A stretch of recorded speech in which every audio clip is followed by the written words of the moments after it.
Hello மக்களே! Good bad ugly படத்துலேருந்து ஒரு சில அப்டேட்ஸ் தான். பார்த்தீங்க அப்டின்னா, இந்த படத்தில வந்து அடுத்ததா வரப்போற சாங் நம்ம டார்க்கி அவரோட வாய்ஸ்ல இருக்கிற சாங்கா இருக்கும் அப்டின்ற மாரி சோஷியல் மீடியால ட்ரெண்ட் ஆக்கிட்டு இருக்காங்க. இதுக்கு முன்னாடி கபாலி படத்தில வந்து ஒரு சாங் வந்துச்சு. சும்மா அற்புதமான சாங்கா இருக்கும் அந்த சாங்கு. ஸோ இப்போ தொடர்ந்து குட் பேட் அக்லி படத்துலையும் அவர் வந்து ஏதோ சாங் பாடியிருக்காருன்னு நினைக்கிறேன். 3rd சிங்கிளாக வர்றதுக்கு அந்த பாட்டுக்கு அதிக வாய்ப்பு இருக்குது அப்படின்ற மாதிரி சொல்லியிருக்காங்க. இந்த படத்தில் 2 விண்டேஜ் சாங் இருந்திருக்கு. ஆக்சுவலாக இதுக்கு முன்னாடி நமக்கு ஒன்று தான் இருக்குது அப்படின்னு தெரிய வந்தது. இப்போ 2 இருக்குது அப்படின்றத கன்ஃபார்ம் பண்ணிருக்காங்க. அதில் ஒன்று தான் நம்ம வந்து ட்ரெய்லரில் கேட்டிருப்போம். இன்னும் ஒன்று வந்து அதை தொட்டு பேசணும் சுல்தானா ஆல்ரெடி நம்ம இன்னொரு வீடியோவில் ஷேர் பண்ணியிருந்தோம்.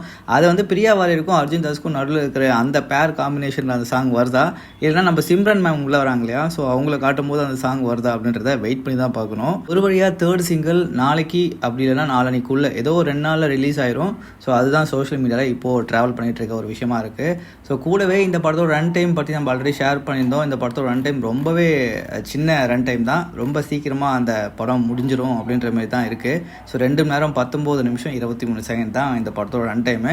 ஸோ இது வரைக்கும் இப்போ ரீசெண்ட் டேஸில் வந்த படங்களில் இதுதான் ரொம்ப சீக்கிரமாக முடியக்கூடிய ஒரு படம், சின்ன படமாக தெரியுது.